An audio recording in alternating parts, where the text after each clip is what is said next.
rare et qu'il faut donc lisser le langage pour éviter que la haine ne s'exprime dans les rapports sociaux.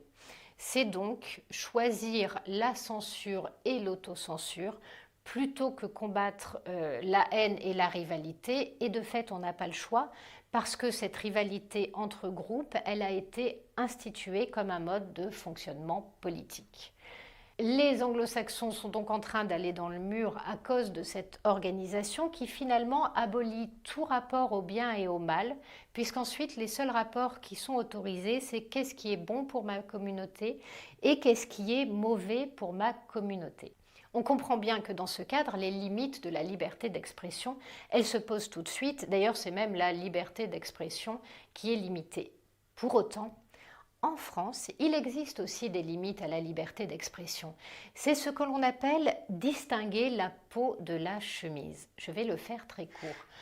En France, vous pouvez critiquer, insulter, vous moquer, être même extrêmement désagréable envers une religion, mais pas seulement envers une religion, envers n'importe quelle idée ou n'importe quelle philosophie. Vous pouvez étendre la critique, voire l'insulte, à tous les êtres imaginaires possibles, aux êtres mythiques.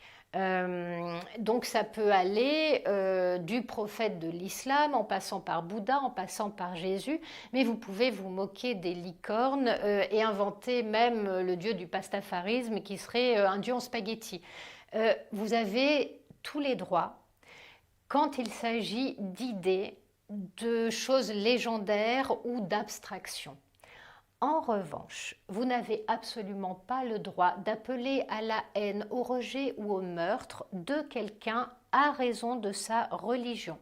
Autrement dit, pour paraphraser Mila, je pourrais dire que j'ai le droit de mettre un doigt dans le fondement d'à peu près tous les dieux de la terre, quelle que soit la façon dont on les appelle. Et je peux y inclure leurs prophètes et les rois dont on parle tant dans la Bible. Pourquoi ? Parce que ce sont des personnages mythiques. En faisant ça, je ne blesse personne réellement. Eux, en tout cas, ne sont pas touchés. En revanche, si je me mets à dire cette personne-là est musulmane ou cette personne-là est chrétienne et je considère que l'on doit rejeter, opprimer, faire du mal aux gens parce que leur religion n'est pas bonne, à ce moment-là, oui, je tombe sous le coup de la loi et ce que je commets est répréhensible et je dois être sanctionnée. Maintenant, on assiste à un glissement qui est de dire « mais je me sens insultée dans ma foi ».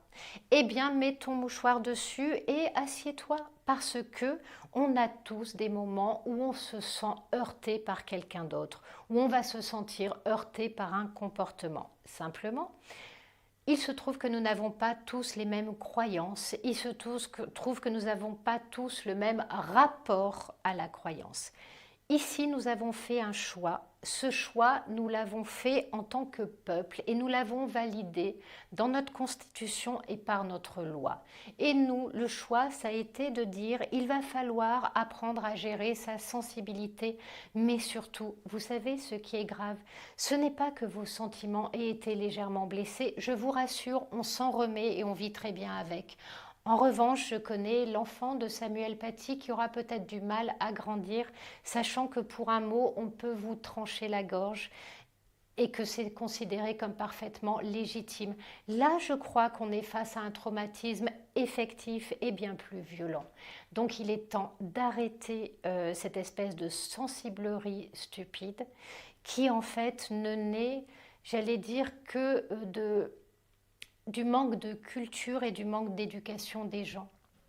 Quand vous avez le sentiment que vous n'êtes rien, peut-être que toute blessure peut vous rendre absolument fou.